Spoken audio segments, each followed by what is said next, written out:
ॐ शान्ताकारं भुजगशयनं पद्मनाभं सुरेशं विश्वाधारं गगनसदृशं मेघवर्णं शुभांगं लक्ष्मीकान्तं कमलनयनं योगिभिर्ध्यानगम्यं वन्दे विष्णुं भवभयहरं सर्वलोकैकनाथं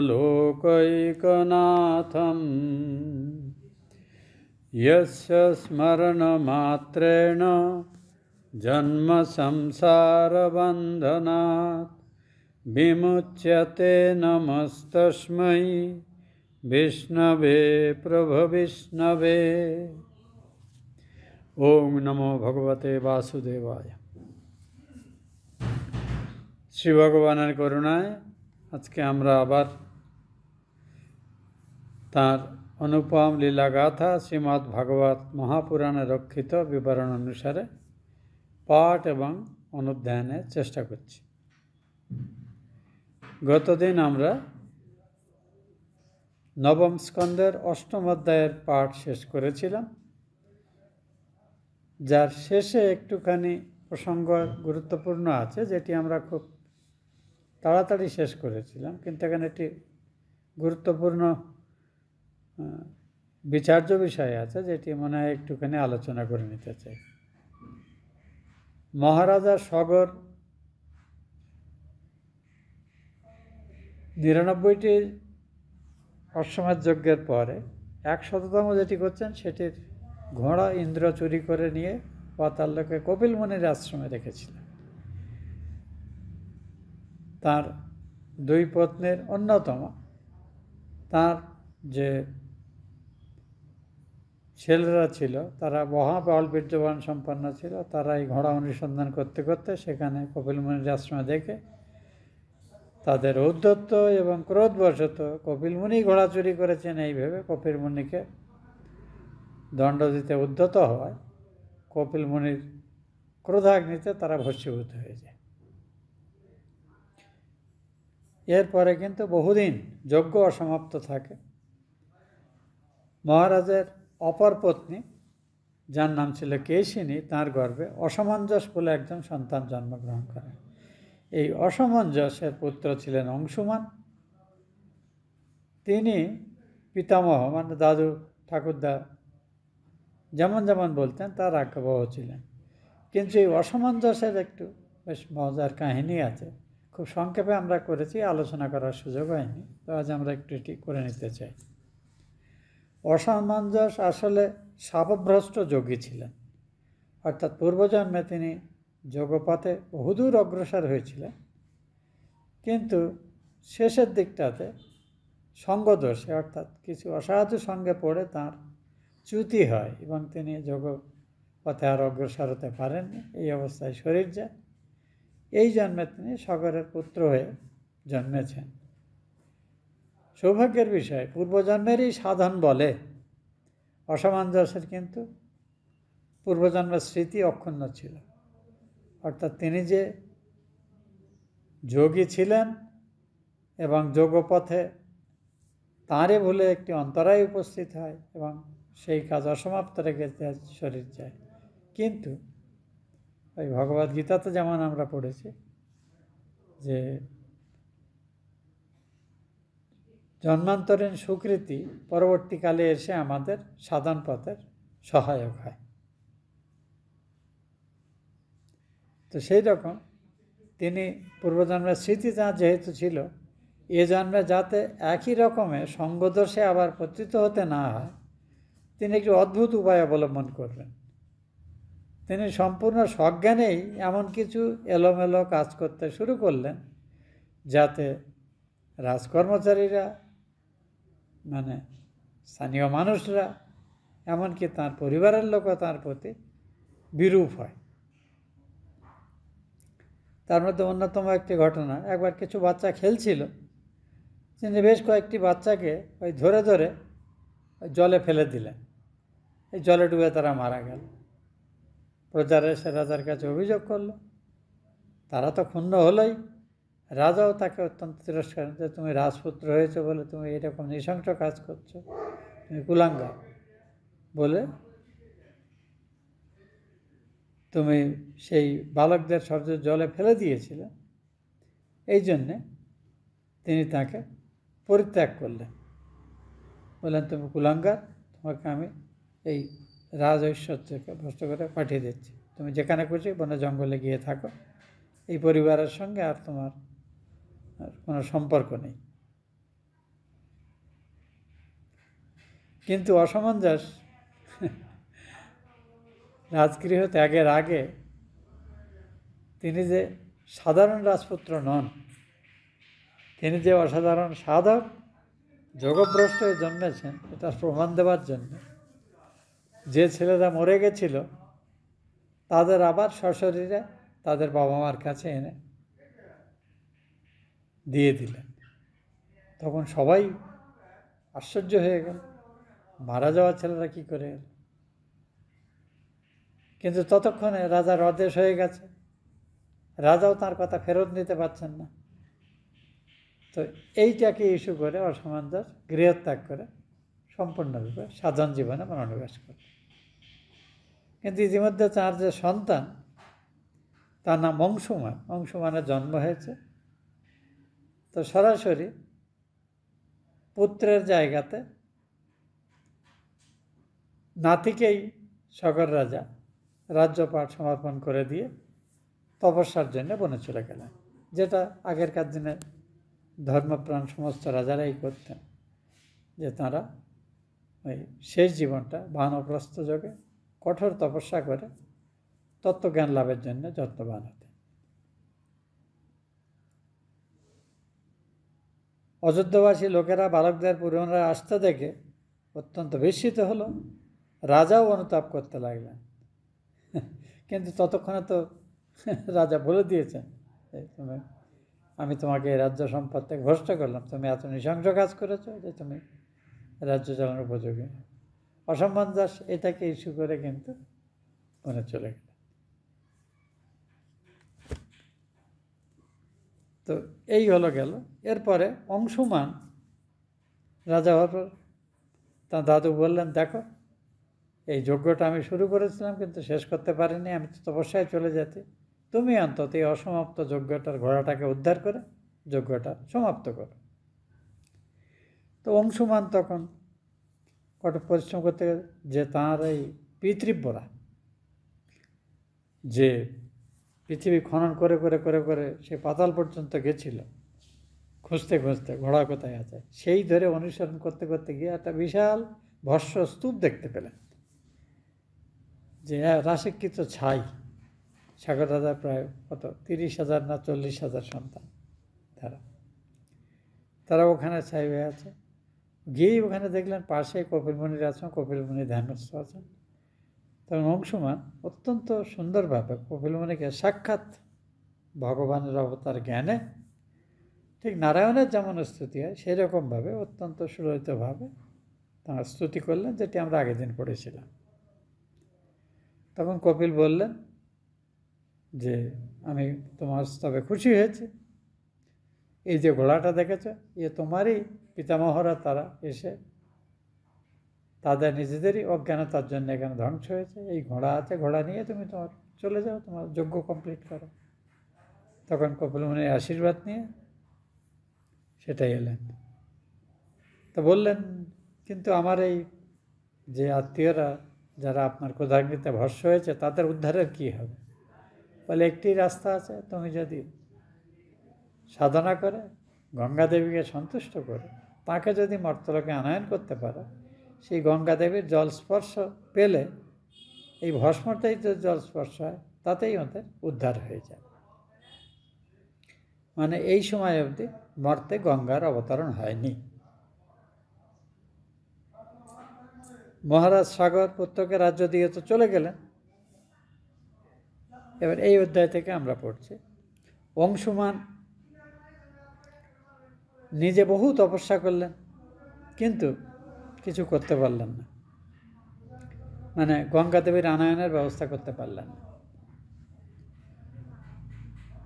তিনি তো একসময় তার শরীর চলে গেল, এবং যাওয়ার পরে তিনি তার পুত্র দিলীপ তাকেও বলে গেলেন যে দেখো, আমাদের পিতামহ কাজটি শুরু করেছে, বাবা করে যেতে পারেননি, কারণ তিনি তপস্বী হয়ে চলে গেছিলেন। আমি চেষ্টা করেছি, পারিনি। তুমি চেষ্টা করো যাতে এই অসম্পূর্ণ যজ্ঞটি সন্তুষ্ট হয় এবং আমাদের যে বহু পিতৃব্যরা যারা ভস্মীভূত হয়ে আছেন কপিলের সাপে, তারা যেন উদ্ধার হয়। দিলীপও কঠোর তপস্যা করলেন, কিন্তু দিলীপও কিন্তু তাঁর জীবৎকালের মধ্যে এই গঙ্গা দেবীকে মর্তলোকে আনয়নে সমর্থ হলেন। তখন দিলীপ তাঁর পুত্র ভগীরথকে বললেন যে দেখো, আমার বাবা চেষ্টা করেছেন, আমি চেষ্টা করেছি, হয়নি, এবার তুমিও চেষ্টার ত্রুটি করো না, তুমি দেখো এই যজ্ঞ সম্পূর্ণ করার জন্য। তো ভগীরথ কঠোর তপস্যা করলেন গঙ্গা দেবীর করে। এইবারে কিন্তু তিনি এত কঠোর তপস্যা করলেন যা এর আগে তাঁর বাবা বা তাঁর দাদু এরা কেউই করতে পারে। তখন গঙ্গা দেবী খুশি হলেন এবং ভগীরথকে দর্শন দিলেন, দিয়ে বললেন, রাজন, আমি তোমার সাধনাতে সন্তুষ্ট হয়েছি এবং তোমাকে প্রার্থিত বর দেওয়ার জন্য আমি এসেছি। তখন ভগীরথ সবিনয়ে বললেন, দেবী, আপনি অন্তর্যামী, কাজেই আমার ইচ্ছা আপনি জানেন, তবুও আপনি বললেন যখন, তখন বলছি যে আমার এই পিতৃপুরুষরা তাদের যাতে উদ্ধার হয় তার জন্য অনুগ্রহ করে আপনি মর্তে অবতরণ করুন। কারণ তখন তিনি অলোকানন্দ নামে শুধু স্বর্গেই প্রবাহিতা ছিলেন, মর্তধামে আসেননি। তো যাতে তাঁর দেবী বললেন, তুমি কঠোর প্রার্থনা করেছো, আর আমিও তোমাকে প্রতিশ্রুতি দিয়েছি যে আমি তোমার ইচ্ছা পূরণ করব, কিন্তু আমার দুটো শঙ্কা আছে। প্রথমত, মর্তবাসীরা খুব লোভী এবং অত্যন্ত ধূর্ত বলা যায়।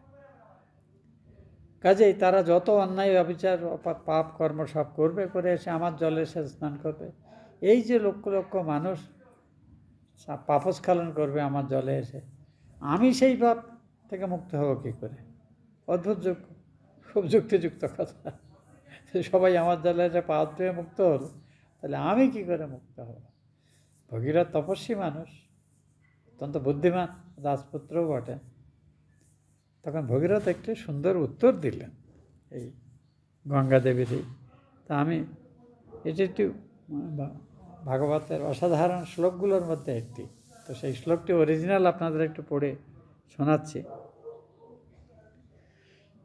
ভগীরথ বললেন দেবী গঙ্গাকে, সাধব ন্যাসিন শান্তা ব্রহ্মেষ্ঠা লোকপাবনা হরন্ত্যঘম তে অঙ্গসঙ্গাত তেস্বাস্তে হি অগবেধরি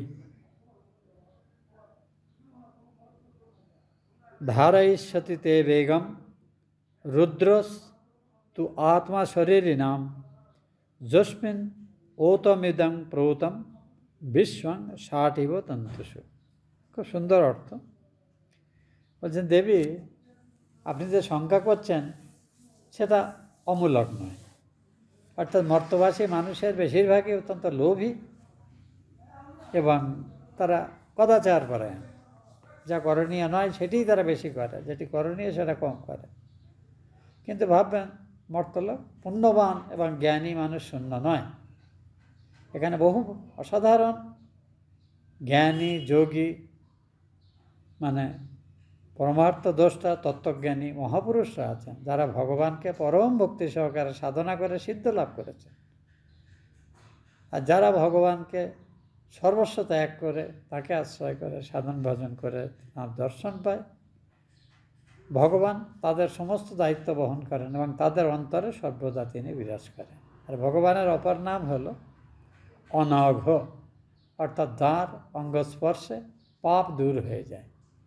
তো সেই ভক্তদের অন্তরে ভগবান আছেন, যেটা আমাদের ঠাকুর শ্রীরামকৃষ্ণ বলতেন ভক্তের হৃদয় ভগবানের বৈঠকখানা, অর্থাৎ এর থেকে তার প্রিয় জায়গা নেই।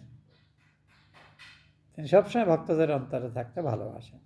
আর কদিন আগেই আমরা পড়েছি অপূর্ব কথা, যে আমি ভক্তের দাস। ভগবান বলছেন যে এই ব্রাহ্মণ, আমার এতটুকু স্বাধীনতা নেই। আমি ওই দুর্বাসার অভিশাপ প্রসঙ্গে মুক্তি প্রসঙ্গে ভগবান বলেছিলেন, হে ব্রাহ্মণ, আমার এতটুকু স্বাধীনতা নেই। আমি সম্পূর্ণ আমার সর্বত্যাগী ভক্ত, যে আর সমস্ত কিছু ত্যাগ করে সর্বতভাবে আমার উপর নির্ভরশীল, সেই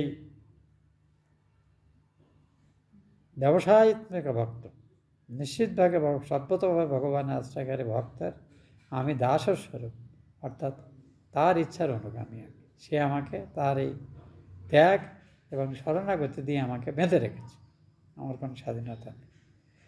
তা ভগীরথ এই কথাই বললেন দেবীকে, যে বহু সাধু ভক্ত পুণ্যবান মানুষও কিন্তু আপনার জলে স্নান করবেন, যাদের অন্তরে শ্রীহরি সদা জাগ্রত, সদা বর্তমান। কাজেই সেই ভক্তদের মাধ্যমে আপনার শরীরের ভগবানের সাথে সম্পর্ক হবে, এবং ভগবান যেহেতু পাপ বিনাশকারী, কাজেই আপনার শরীরে অন্যরা যে পাপ ত্যাগ করবে, এই সাধু ভক্তদের অঙ্গ সংস্পর্শে সাক্ষাৎ ভগবানই সেই পাপ আবার নিয়ে নেবেন। কাজেই আপনার দুশ্চিন্তার কিছু নেই। তাহলে ঠিক আছে, তোমার কথা যুক্ত যুক্ত আমি মেনে নিচ্ছি। গঙ্গা দেবী রাজি হলেন। কিন্তু আমি যে যখন স্বর্গলোক থেকে যখন পতিত হব পৃথিবীতে, তখন আমার বেগকে ধারণ করবে। পৃথিবী যদি বেগ ধারণ করতে আমার না পারে, তাহলে আমি কিন্তু পৃথিবী ভেদ করে পাতাল লোকে চলে যাব। তাহলে তুমি যে উদ্দেশ্য সিদ্ধ করছো সেটা তো সিদ্ধ হবে না। ভগীরথ বলছেন যে দ্বিতীয় শ্লোকটাতে ভগীরথ তার উত্তর দিয়েছেন যে দেবী, সর্বভূতের আত্মাস্বরূপ ভগবান রুদ্র, তিনি আপনার বেগ ধারণ করবেন। আমি তাঁর তপস্যা করে আমি তাকে রাজি করাবো। এই জন্যে তিনি আশুতোষ, নিশ্চয়ই তিনি আমার কথা রাখবেন, আমার বিশ্বাস আছে। ঠিক আছে, তাই যদি হয়। তো সেইভাবে ভগীরথের এই কথা সত্যি হলো।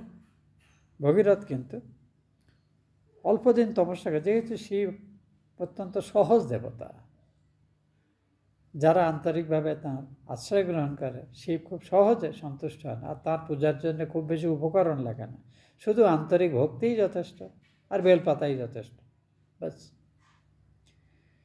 তো ভগীরথ তপস্যা করে শিবকে সন্তুষ্ট করলেন। তো গঙ্গাদেবী এইভাবে প্রশ্নটি রেখেছেন, আমি যখন গগন থেকে মহীতলে পতিত হব, তখন কাকেও আমার বেগ ধারণ করতে হবে, অন্যথায় আমি ভূতল ভেদ করে রসতলে চলে যাব, অথবা মহীতলে আমার যাওয়া হবে না। কারণ মনুষ্যগণ, দ্বিতীয় কারণ বলছে, তারা সমস্ত পাপরাশি আমাতে স্খলন করবে। আমি সেই পাপ কোথায় স্খলন করব, তার উপায় চিন্তা করুন। তখন ভগীরথের যে উত্তর আমরা তো বললাম,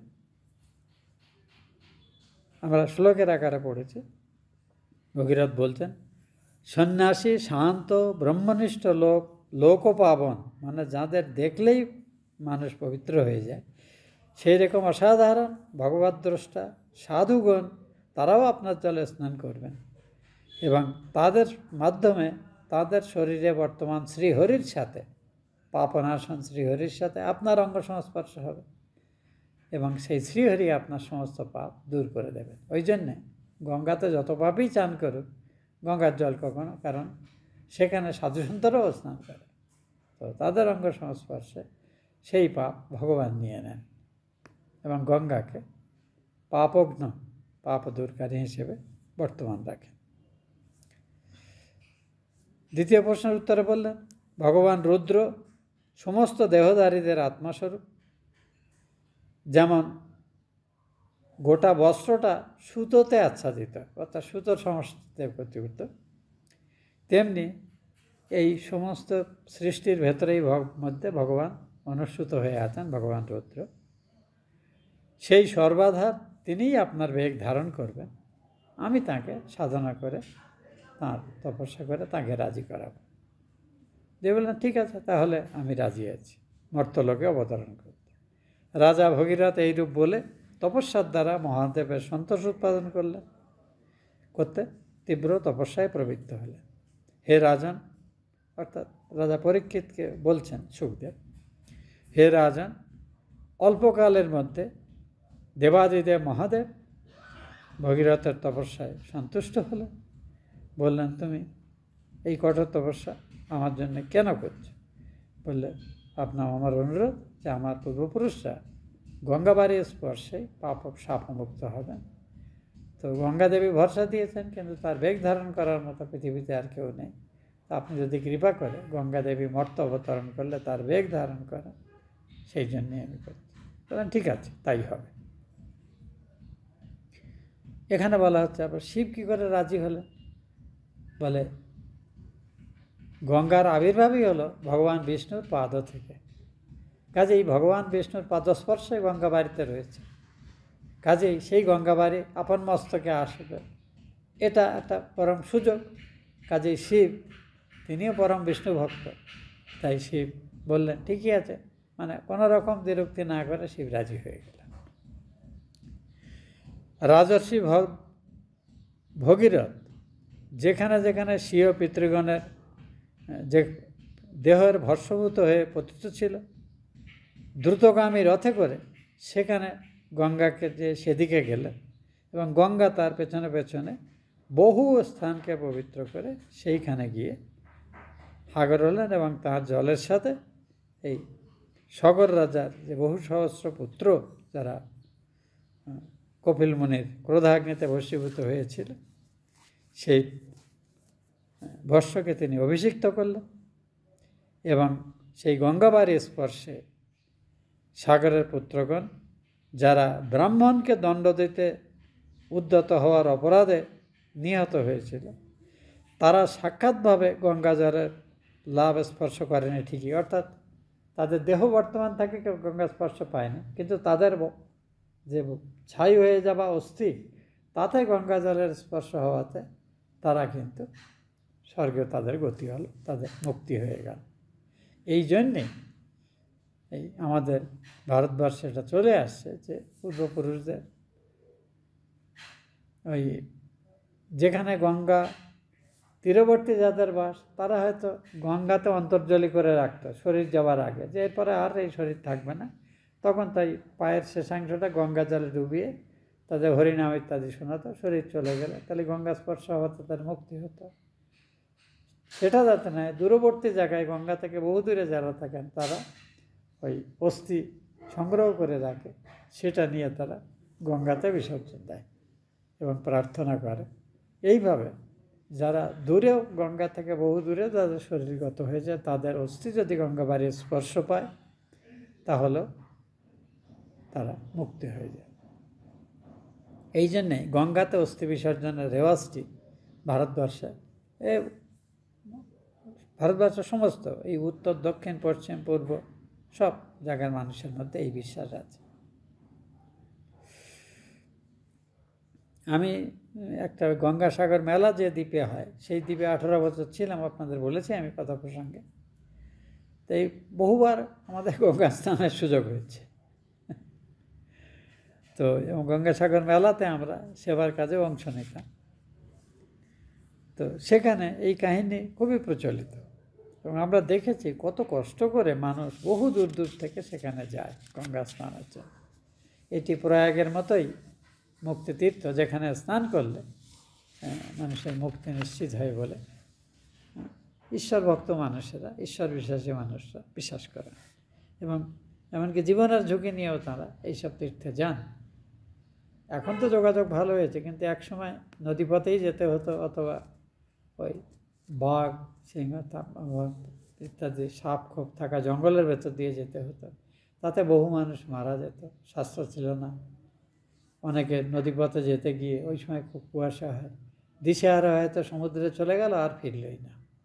এভাবে বহু মানুষের মৃত্যু হয়েছে। কিন্তু ওই যে গঙ্গাসাগরে গেলে নিজের এবং প্রার্থনা করলে পূর্বপুরুষদের অস্থিও বিসর্জন দেওয়া হবে, তাদের মুক্তি হবে, এই বিশ্বাসে মানুষ কিন্তু জীবনের ঝুঁকি নিয়েও কিন্তু গঙ্গাসাগরে যেত, আজও যায়। এবং এই মকর সংক্রান্তিতে মোটামুটি 3 দিনের মেন স্নান হয়, কিন্তু এখন প্রায় সারা বছরই বিভিন্ন সময় মানুষরা যায়।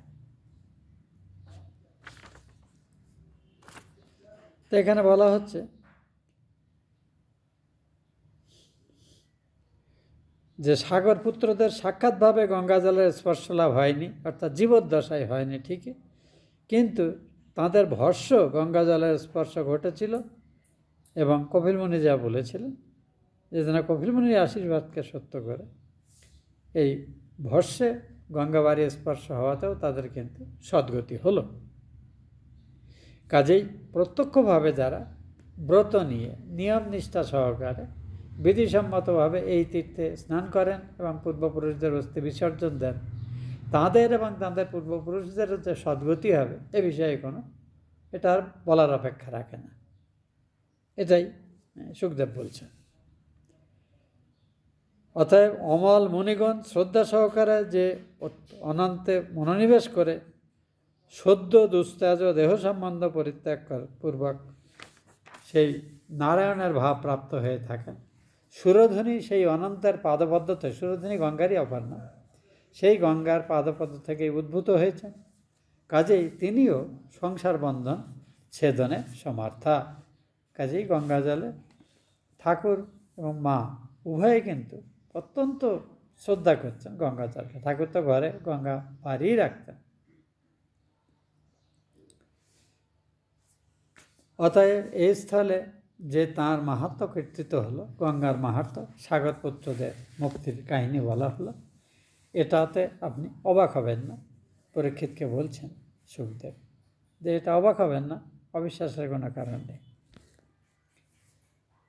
এরপরে ভগীরথের কথা বলা হচ্ছে। ভগীরথের পুত্র ছিলেন।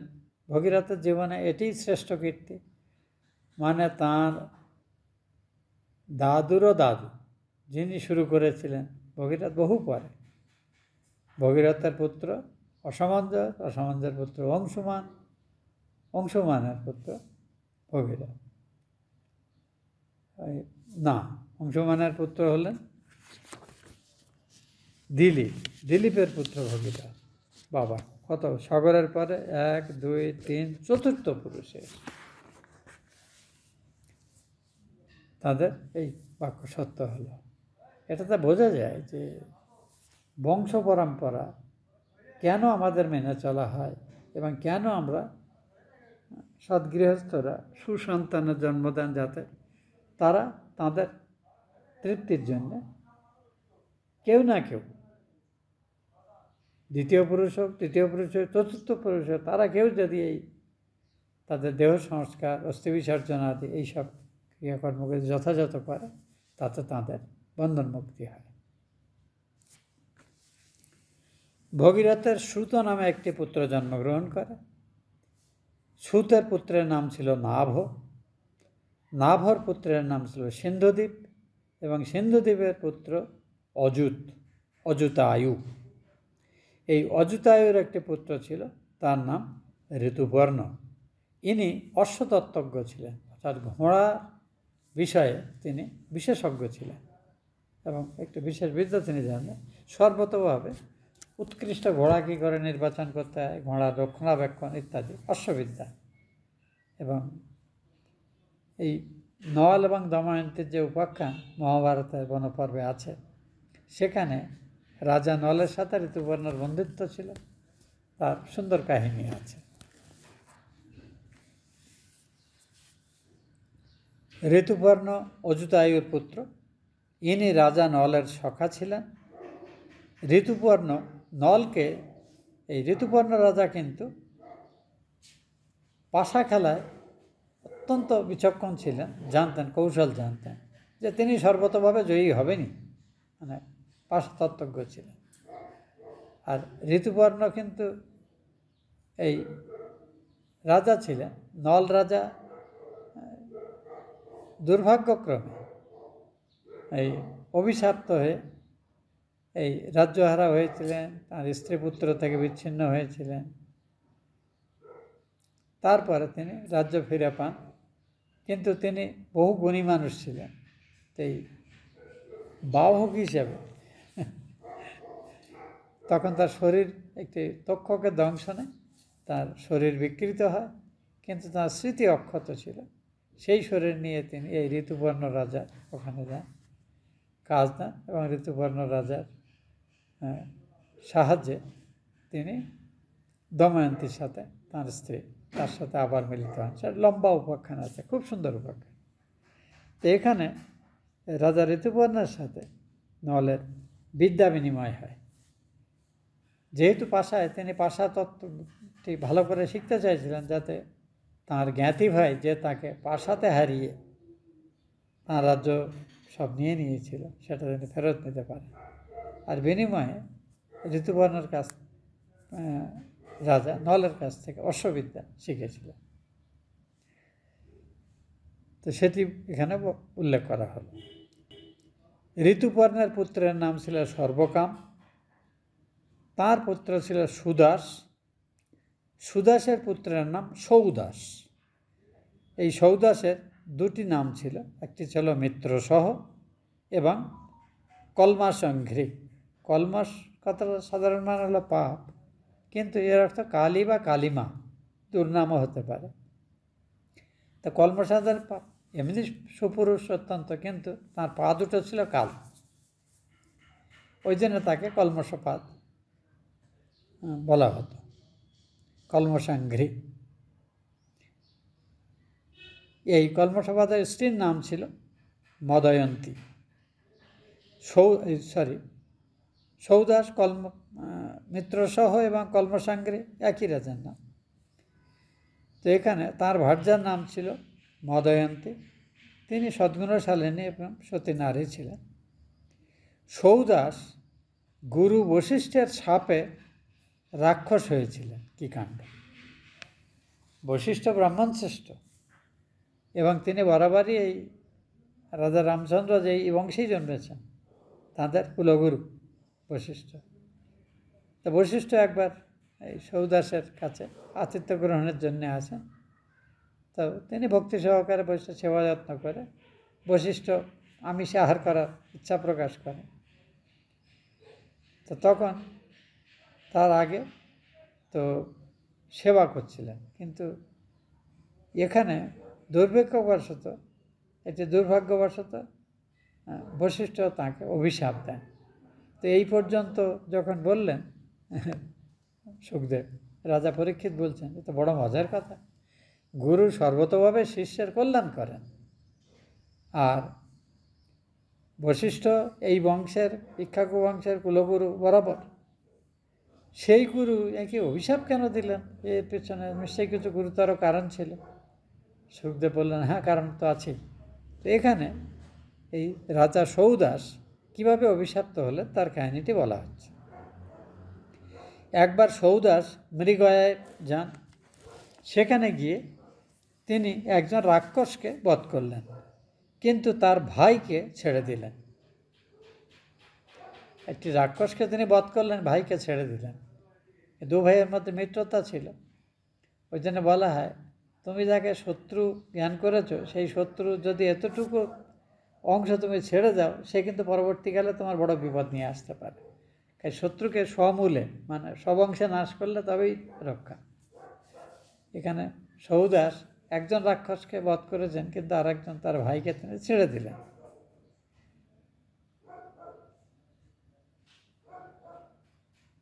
সেই ভাই প্রতিশোধ নেবার জন্যে সে সরাসরি সৌদাসকে করলো, কাছ থেকে পালিয়ে গেল। আর সৌদাসও তাকে আর বধ করার জন্য বাড়তি চেষ্টা করলেন না। কিন্তু কিভাবে রাজার অনেক ক্ষতি করবো এটা চিন্তা করতে করতে একসময় সে পাচকের ছদ্মবেশে রাজভবনে আশ্রয় নিল এবং রান্নার কাজে নিযুক্ত হল। একবার যখন গুরু এসে সেখানে অন্নগ্রহণের ইচ্ছা প্রকাশ করেছেন, তখন বললেন তিনি এই মৃগয়াজাত যে মাংস, সেটি ভোজন করতে চান। রাজা মৃগয়ের জন্য নির্দিষ্ট যেসব পশু, যেগুলো ভোজন ক্ষত্রিয়রা, মাংস ভোজন ক্ষত্রিয়দের অনুশাসনে ছিল, তারা করতে পারত। যেহেতু তারা অস্ত্রবিদ্যা, শরীরচর্চা সব করত, তাদের আমিষ আহারের জন্য কিন্তু বাধা ছিল। তো রাজা মৃগয়ার যে পশু এনেছেন, এই রাক্ষস, যে রাক্ষসকে সৌদাস মেরেছিলেন তার ভাই, সে কিন্তু পাচক ছদ্মবেশে আছে। সে মৃগয়া করা যে পশু, তার পরিবর্তে একটি মানুষের মাংস এনে রান্না করে দিল। রান্নাঘরে দিয়েছেন, রান্না করে দিয়েছে, ভাবছেন মৃগয়া করা মাংসই রান্না হয়ে এসছে। খাওয়ার সময় বশিষ্ঠ তো অন্তর্যামী, তিনি বুঝতে পারলেন যে তার শিষ্য গুরুকে নরমাংস রান্না করে গুরু সেবার জন্য দিয়েছে। বশিষ্ঠ ক্রুদ্ধ হলেন যে অপদার্থ, তুমি যেভাবে নরমাংস আমার ভোজনের জন্য দিয়েছ, তুমি সেই নরমাংসভোজী রাক্ষস হবে। তখন সৌদাস অত্যন্ত বিনয়ের সঙ্গে বললেন, আমি তো যা প্রসিদ্ধ স্বীকৃত মৃগয়াতে সেই মাংস এনে দিয়েছি, সেটা পেতে গুরু আমাকে অভিশাপ দিলেন। সঙ্গে সঙ্গে ক্ষত্রিয় মানুষ তো তেজ আছে, তার তিনি স্বধর্ম পালনকারী ক্ষত্রিয়, তার কিছু সাধন বলও আছে। তখন সৌদাস হাতে জল নিয়ে করে বলেন, আমি এই জল গুরুকে প্রতিশাপ দেবেন বলে জল হাতে নিয়ে মন্ত্রপুত করে সেই বল দিতে যাবেন। তখন তার যে ওই পতিব্রতার স্ত্রী ছিলেন মদয়ন্তী এসে বললেন, রাজা এটি করবেন না। গুরু যে কোনো কারণে হোক আপনাকে শাপ দিয়েছে, তার কি করে নিরাকরণ হয়? সবিনয়ে আমরা তার কাছে প্রার্থনা করব, কিন্তু প্রতিশাপ দেবেন না, দিলে তাতে আপনারই চিরকালীন অযশ হবে, অখ্যাত হবে। এরপরে বশিষ্ঠ ধ্যান করে জানলেন যে এই যে নরমাংস তাকে খেতে দেওয়া হয়েছে, এতে সৌদাসের কোনো দোষ নেই। সে মৃগয়াকালে যে এক রাক্ষসকে, তারই ভাই এই পাচক সে যে এখানে আছে, সেই এটা করেছে। তখন বশিষ্ঠ বললেন, তার মানে সম্পূর্ণ ব্যাকগ্রাউন্ড না জেনে আমি ক্রোধে একে কঠোর অভিশাপ দিয়েছি। তখন তিনি বললেন, ঠিকই আছে, তোমাকে রাক্ষস জন্ম নিতে হবে না, কিন্তু 12 বছর তুমি রাক্ষস হয়ে 12 বছর কাটাবে, 12 বছর বাদে তুমি আর রাক্ষস আবার স্বাভাবিক জীবন তুমি যাপন করতে পারবে। তো এইভাবে তখন বললেন, এই আমি মন্ত্রপুত জল যা আমি অভিশাপ দেবো বলে করেছি, তাই কী করব? কারণ চারিদিকে সব জীব বাস করে, আমি এই জল যাদের উপরে দেব তাদেরই ক্ষতি হবে। তখন তিনি দেখুন, রাজা ক্ষত্রিয়রা যেমন ক্রুদ্ধ হয়, তেমনি তার মনোবল দেখুন। তিনি তখন সেই জল পূব, পশ্চিম, উত্তর, দক্ষিণ কোথাও কোনো জীবের ক্ষতি যাতে না হয়, তিনি তখন নিজের বাম পায়ের উপরে সেই জল নিক্ষেপ করলেন। আর সেই মন্ত্রপুত জলের প্রভাবে তার পাটি কালো হয়ে গেল। ওই জন্যেই তার নাম হলো কলমসাঙ্ঘ্র, কলমসপাতও বলতে পারি আমরা, এরকম নাম হল। অঙ্ঘ্রি মানে চরণ। তো এইভাবে তিনি হলেন। তখন বশিষ্ঠ বলেন, অনন্তর রাক্ষসের কার্য, তাতে রাজার কোনো দোষ নাই জানে ঋষি বশিষ্ঠ স্বীয় বাক্য রক্ষা করবার জন্য তার মুখ দিয়ে যা উচ্চারিত হয়েছে সত্য হবে। বললেন, রাজা 12 বৎসর পরে সাপমুক্ত হয়ে যাবেন, এইরূপ ব্যবস্থা করলেন। এদিকে রাজাও অঞ্জলিপূর্ণ জল লয়ে গুরুকে অভিশাপ দেবার নিমিত্ত উদ্যত হলে তাঁর পত্নী মদয়ন্তী নিবারণ করলেন। রাজাও সেই তীক্ষ্ণ জল স্বীয় পদদ্বয়ে পরিত্যাগ করলেন, কারণ তিনি দেখলেন দিক, আকাশ, অবনী, পৃথিবীতে সর্বত্রই কোনো না কোনো প্রকারের জীব রয়েছে। এই ক্রোধাগ্নেযুক্ত জল যাদের উপর পতিত হবে তাদের বিনাশ হবে। এইরূপে রাজা সর্বপ্রাণীর বন্ধু হিসেবে আচরণ করে এবং তার পরম মিত্র, তাঁর সতী সাথী পত্নী, তার কথার মর্যাদা অনুরোধ রক্ষা করে তিনি সেই নিজের পায়ের উপর সেই বাড়ি ত্যাগ করলেন। এতে তো আমার যা ক্ষতি হবে হোক, কিন্তু আমার দ্বারা অন্যের ক্ষতি না হোক। কত বড় মনের জোর হলে মানুষ সেটা করতে পারে। শুধু তাই না, তিনি পত্নীর অনুরোধে গুরুর প্রতি মানে যে প্রতিশাপ দেওয়ার ইচ্ছাটাকেও কিন্তু জয় করেছেন, এটা কম কথা নয়। আমরা রেগে যাই, কিন্তু ক্রোধকে প্রায়ই আমরা সংযত করতে ব্যর্থ হই, কিন্তু ক্রোধকে বশে আনাই হলো মানুষের ধৈর্যের আসল পরীক্ষা। এরপরে নৃপতি রাক্ষস স্বভাব যখন প্রাপ্ত হলেন 12 বছর, তখন তিনি এই অন্তঃপুর ত্যাগ করে বনে গিয়ে জঙ্গলে গিয়ে থাকতে লাগলেন। তো সেখানে স্বাভাবিকভাবে তিনি রাক্ষসরা সবই খায়, তার মধ্যে মানুষও খায়। এক সময় তিনি বনবাসী এক ব্রাহ্মণ দম্পতিকে সন্তান লাভার্থ মৈথুন আসক্ত দেখে ক্ষুধার্ত অবস্থায় সেই রাজা সেই বিক্রোপে ব্রাহ্মণকেই ভক্ষণ করার জন্যে এগিয়ে গেলেন এবং ব্রাহ্মণকে আক্রমণ করলেন, যেভাবে হিংস্র জন্তুরা তাকে আক্রমণ করে। ব্রাহ্মণ পত্নী অত্যন্ত দীনভাবে, মানে অসহায় এবং খুব করুণভাবে বলল, রাজা, আমি জানি আপনি রাক্ষস নন, আপনি ইক্ষ্বাকুলের শ্রেষ্ঠ নরপতি সতী মদয়ন্তী আপনার স্ত্রী, আপনি বীর। এই যে আপনি কাজ করছেন, আমার স্বামী, ব্রাহ্মণ স্বামী, যিনি অত্যন্ত বড় তপস্বী এবং তিনি সংসার ধর্মের পালনের জন্যই সন্তানার্থেই আমরা মিলিত হতে যাচ্ছি, তার সেই ইচ্ছা এখনও পূরণও হয়নি, আমারও ইচ্ছা পূরণ হয়নি। এই অবস্থায় যদি তাকে আপনি বধ করেন, তাতে আপনি আমারও প্রাণহরণ তুল্য করবেন, তাঁরও ক্ষতি করবেন, আমারও ক্ষতি করবেন, এবং আপনার মতো সৎপুরুষ এর পক্ষে এটা অত্যন্ত নিন্দনীয়, এটা সাজে না। কিন্তু সৌদাসের উপরে তখন তো ব্রাহ্মণ শাপের ফলে তখন রাক্ষস স্বভাব ভর করেছে, আর রাক্ষসটা ন্যায় অন্যায় এসবের পরোয়া করে না। এখানে ব্রাহ্মণ দম্পতি স্ত্রী ব্রাহ্মণের জীবন রক্ষার জন্য যে আবেদন আরতি করছেন, সেই আরতিটি বড় সুন্দর প্রার্থনাটি। এই মনুষ্য দেহ, এটা আমাদের সকলেরই ক্ষেত্রে প্রযোজ্য। এই মনুষ্য দেহ ধর্ম, অর্থ, কাম, মোক্ষ এই 4 প্রকার সমস্ত পুরুষার্থ প্রদানের সমর্থ। অতএব এই দেহের যথাযথ রক্ষণ এবং এই দেহের দ্বারা সৎ কাজ ধর্মকর্মই করা উচিত। এই দেহের যদি নাশ হয় তাহলে সর্বনাশ হয়। ওই জন্য ইচ্ছাকৃতভাবে যত পরিস্থিতি হোক আত্মহনন আমাদের শাস্ত্রে সর্বদা নিষেধ করা হয়েছে।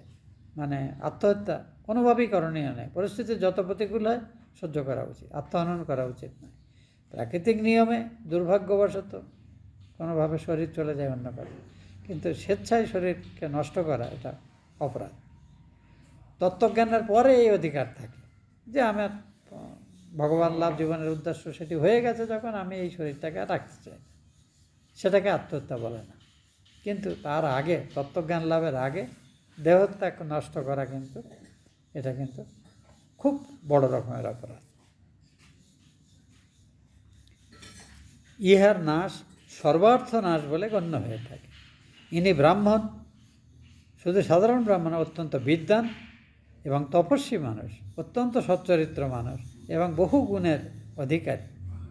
একে যদি আপনি খাদ্য হিসেবে গ্রহণ করেন, তাহলে সর্বভূতের ব্রহ্মরূপে যে নারায়ণ আছেন, সেই নারায়ণকে হত্যার তুল্য অপরাধ হবে। কাজেই এর মতো সদ্গুণসম্পন্ন পুরুষরা, যাদের মহাপুরুষ নামে অভিহিত থাকেন, এই ব্রাহ্মণ সেই ব্রহ্মের সাধনা করে থাকেন, অর্থাৎ নারায়ণকে মহাপুরুষ বলা হয়, আর নারায়ণকে যারা শ্রেষ্ঠ ভক্ত তারাও মহাপুরুষ পদবাচ্য। হে রাজন, ইনি রাজর্ষিগণের মধ্যে শ্রেষ্ঠ এবং ধর্মজ্ঞ, ইনিও ব্রহ্মর্ষি শ্রেষ্ঠ। পুত্রকে পিতার হস্তে বিনাশপ্রাপ্ত হওয়ার যোগ্য, কারণ সমস্ত সৎ ব্রাহ্মণদের এবং প্রজাদের পুত্রের ন্যায় পালন করা রাজা হিসেবে আপনার কর্তব্য। সেই রাজা হয়ে আপনি কি করে একজন সৎ ব্রাহ্মণকে হত্যা করতে পারেন? এটাই বলছেন। তবে যাঁর বিদ্যা এবং বিবেক, যাঁরাই বিদ্যা এবং বিবেকযুক্ত, সেই সকল পণ্ডিতগণ কায় মন বাক্য দ্বারা, অর্থাৎ কর্মের দ্বারা, মনের দ্বারা কিংবা বাক্যের দ্বারা সকল জীবের প্রতি বন্ধুত্ব, করুণা এবং সেবা ধর্মেই আচরণ করে থাকেন, কোনোভাবেই কারোর ক্ষতি করার কোনো চেষ্টা করেন না। আপনার মতো চরিত্রবান সাধুগণের তো পক্ষে এটা তো একেবারেই কাঙ্ক্ষিত নয়। ইনিও সাধু, নিষ্পাপ, ক্ষত্রিয় অর্থাৎ বেদজ্ঞ এবং ব্রহ্মবাদী। গোবধের ন্যায় যেমন নিষিদ্ধ, তেমনি ব্রাহ্মণবধও নিকৃষ্টতম পাপ বলে গণ্য হয়। আপনার পক্ষে কি করে এই কাজ করা সম্ভব? যার মৃত্যু হলে, অর্থাৎ আমার স্বামীর মৃত্যু হলে আমিও ক্ষণকালও জীবন ধারণ করতে পারবো না। যদি আপনি তাকেই ভক্ষণ করেন, তাহলে তাকে ভক্ষণ করার আগে আমি তো তার বধের প্রসঙ্গ দেখেই মৃতপ্রায় মনে করছি। আপনি আমাকেই বরং ভক্ষণ করুন, কিন্তু আমার স্বামীকে আপনি ভক্ষণ করবেন না। ব্রাহ্মণী এতটুকু পর্যন্ত বললেন। ব্রাহ্মণী অনাথার মতো কাতরভাবে বিলাপ করতে করতে এইরূপ বললেও সাপে মোহিত সৌদাস, কারণ তার উপরে তো সাপ অভিশাপ্ত, তিনি যখন সম্পূর্ণ রাক্ষস স্বভাবপ্রাপ্ত। আর রাক্ষসরা ধর্মের চোরানাশনে ধর্মের কাহিনী আমরা প্রবাদ বাক্য বলি, যেমন তারা ধর্মের তোয়াক্কা করে না, তারা তাদের ইচ্ছা যা পূরণ করবে তা। সাপমোহিত সৌদাস ব্যাঘ্র যেমন পশুকে ভক্ষণ করে, সেইরূপ সেই ব্রাহ্মণকে তিনি খেয়ে ফেললেন। ব্রাহ্মণী দেখলেন তাঁর পতির দ্বারা যিনি তাঁর গর্ভাধান করতে উদ্যত ছিলেন, এমন সময় তাকে রাক্ষস ভক্ষণ করে ফেলল। তখন তীব্র শোক তাকে আক্রমণ করল এবং সেই শোকের বশীভূত হয়ে ব্রাহ্মণী তখন অত্যন্ত ক্রুদ্ধ হলেন এবং রাজাকে শাপ দিয়ে বললেন, ওরে দুর্মতি পাপিষ্ট, তুমি মতিভ্রষ্ট হয়েছ, রাজা হয়েও তুমি এখন অত্যন্ত পাপিষ্টের মতো কাজ করছো, তোমার দুর্বুদ্ধি হয়েছে। আমি স্বয়ং কামার্তা, তুমি আমার পতিকে ভক্ষণ করলে, এই হেতু তুমিও যখন কামনাপ্রসূত নিজ স্ত্রীর সাথে সঙ্গত হওয়ার চেষ্টা করবে, সেই মুহূর্তে তোমার মৃত্যু হবে। ঠিক রাজা পাণ্ডু যেভাবে শাপগ্রস্ত হয়েছেন, অবিকল সেই রকমভাবে এই রাজা সৌদাস কিন্তু স্বাভাবিক বুদ্ধিতে কিন্তু এই কাজ করেননি, তিনি সাপের প্রভাবে কিন্তু এই কাজ ঠিক করেছেন। এগুলো বড়ই দুর্ভাগ্যজনক। অনেক সময় আমরা সৎ কাজ, সৎ ধর্মনিষ্ঠ জীবনযাপন করেও কিন্তু এমন পরিস্থিতির শিকার হই, যেটা সত্যিই ব্যাখ্যা করে বোঝা যায় না কেন এমন হলো। এখানে তো পতিলোকপরায়ণা ব্রাহ্মণী এইভাবে মিত্রসহ অর্থাৎ সৌদাসকে অভিশাপ দিয়ে প্রজ্বলিত আগুনে স্বামীর সাথে, স্বামীর জন্য চিতা প্রজ্বলিত করে সেই অস্থিতে নিজেরও শরীর ত্যাগ করলেন, অর্থাৎ সহমৃতা হলেন। তো এখানে এই দুটো জিজ্ঞাসা আমারও মনে হচ্ছিল যে একজন সৎ ব্রাহ্মণ, সে একজন বিনা দোষে স্বধর্ম আচরণ করতে গিয়ে যার ভার্যার সঙ্গে মিলিত হচ্ছেন, তিনি পুত্র কামনা করে বনবাসী তিনি, তো সেই অবস্থাতে তাকে রাক্ষস খেয়ে ফেলল। তার ইচ্ছাও পূরণ হলো না, তিনি যে সন্তান রেখে যাবেন নিজের বংশধারা রেখে, সেটিও হলো না। তো এই দুর্ভাগ্য কেন হলো? আর রাজা সৌদাস, যিনি অভিশপ্ত হয়েছিলেন নিজেরই গুরু বশিষ্ঠর দ্বারা, তিনি কিন্তু সে জন্য কোনো অপরাধ করেননি। তো কিছু কিছু ক্ষেত্রে আমাদের জন্মান্তরীণ কর্মফল এই সম্পূর্ণ অস্বাভাবিক পরিস্থিতির আকারে আমাদের জীবনে এসে উপস্থিত হয়। কারণ আমরা কেউ অন্যের কর্মফল ভুগি না, আমার নিজের কর্মফলে ভুগি। রাজা সৌদাস এই জন্যে ধর্মপরায়ণনিষ্ঠ জীবনযাপন করেছেন ঠিকই, কিন্তু হয়তো তাঁর জন্মান্তরীণ কোনো অসৎ কর্ম ছিল, যার প্রভাবে তিনি নিজেরই গুরুর দ্বারা অভিশপ্ত হলেন এবং তার ফলে এইভাবে রাক্ষসজনী হয়ে এই তৃতীয় ভয়ঙ্কর সৎ ব্রাহ্মণকে বধ করা নামক যে ব্রাহ্মণ বধের মতো একটা দুষ্কর্ম করলেন এবং তার দ্বারা তিনি অভিশপ্ত প্রাপ্ত হলেন যে তিনি যদি কোনো সময় নিজ স্ত্রীর সাথে মিলিত হওয়ার চেষ্টা করেন, সেই মুহূর্তে তার শরীর চলে যায়। মহারাজ সৌদাস 12 বৎসর যাবৎ বনে এইভাবে রাক্ষস জীবন যাপন করে ফিরে এলেন এবং তার যেহেতু স্মৃতি অক্ষুণ্ণ ছিল, তিনি নিজের স্ত্রীকেও একথা ব্যক্ত করেছিলেন তো এইভাবে তিনি দীর্ঘদিন রাজ্য শাসন করলেন এবং মহিষীও তাঁকে সেবা যত্ন করতেন, সঙ্গ দিতেন, কিন্তু সর্বতোভাবে এই অভিশাপের কথা স্মরণ রেখে রাজাকে মানে সম্ভোগ সুখের আসক্ত যাতে তিনি না হন সেইভাবে তাকে তিনি একরকম গার্ড দিয়ে রাখতেন, যত্ন করতেন। কিন্তু স্বীয় দুষ্কর্ম হেতু এই জন্যে রাজা সৌদাস কিন্তু পুত্রহীন হয়ে রইলেন। একদিন তিনি নিজ স্ত্রীর পরামর্শ উপেক্ষা করে তার সঙ্গে যখন সঙ্গত হওয়ার চেষ্টা করলেন, সঙ্গে সঙ্গে তার মৃত্যু হল। কিন্তু রাজ্ঞী তখন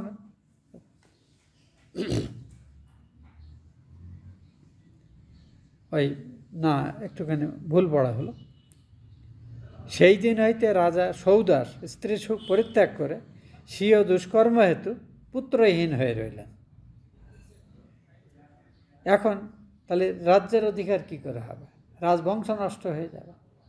তখন সেই গুরু বশিষ্ঠেরই তিনি আশ্রয় নিলেন যে গুরুদেব, আপনি আমার বংশ রক্ষা করেন। এটা বিশেষ বিশেষ ক্ষেত্রে, যেমন আমরা কুরু বংশের ক্ষেত্রে দেখেছি যে শান্তনুর যে বিচিত্র বীর্যের যে দুটো সন্তান ছিল, তো একজন ছিলেন শান্তনুর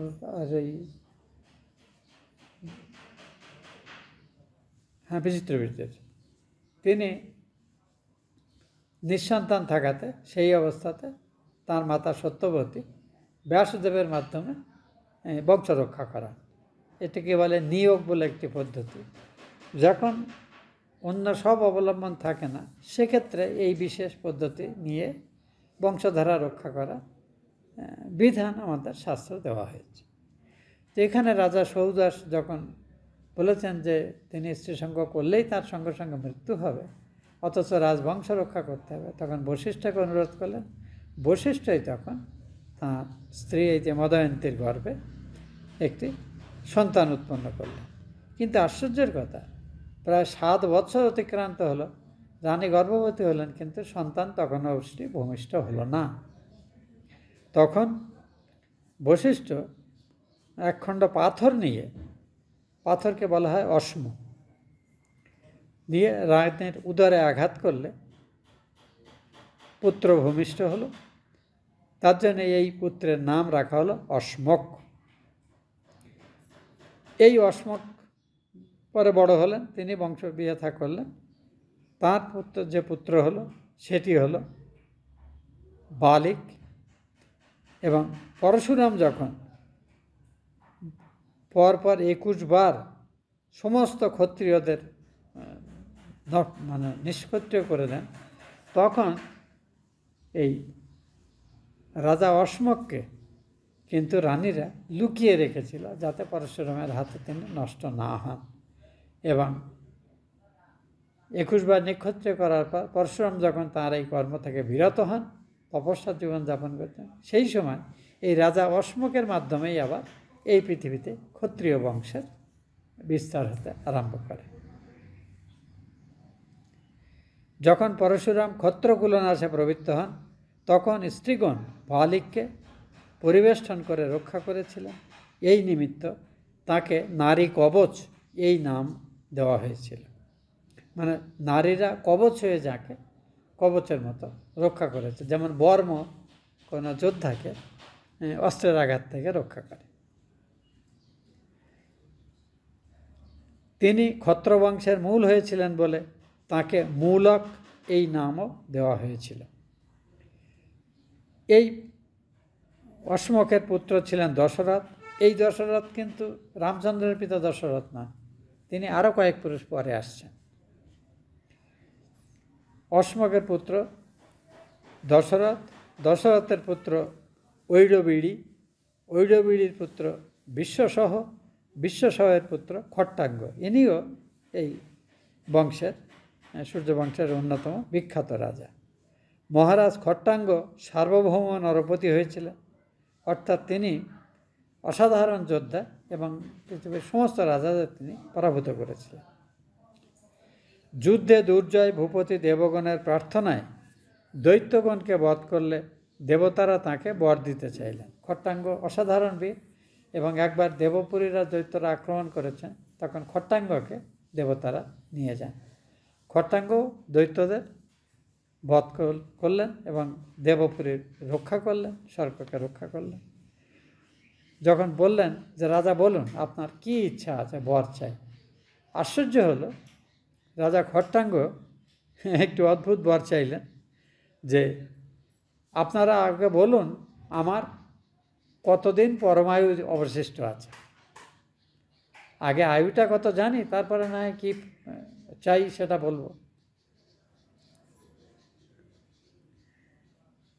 দেবতারা বললেন আপনার মুহূর্তকাল মাত্র, মানে আর কয়েক মুহূর্ত মাত্র আপনার আয়ু অবশিষ্ট আছে।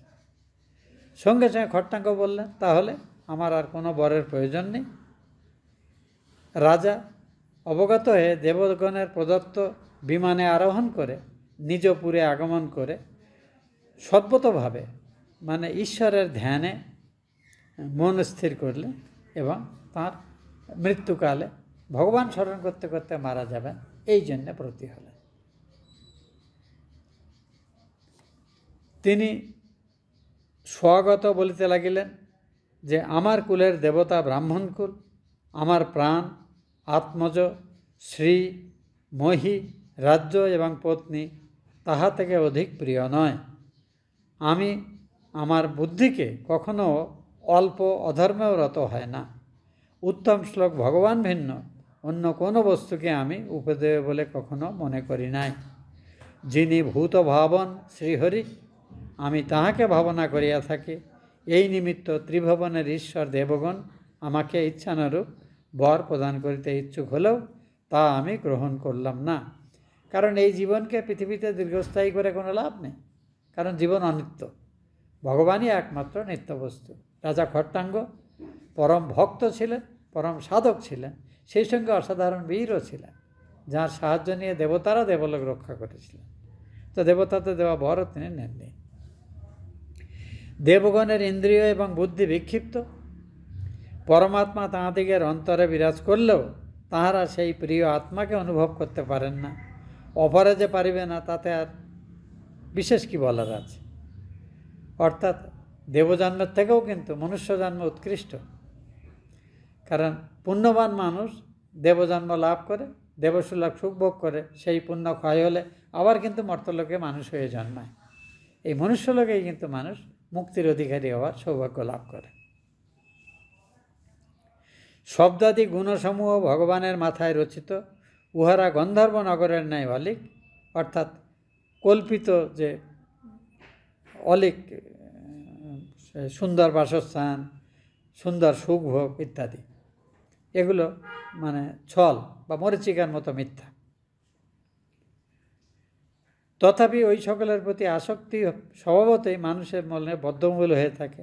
আমি বিশ্বকর্তার প্রতি ভক্তিভাব দ্বারা ওই আসক্তি পরিত্যাগ করে আমি একান্তভাবে তাঁরই শরণাগত হলাম।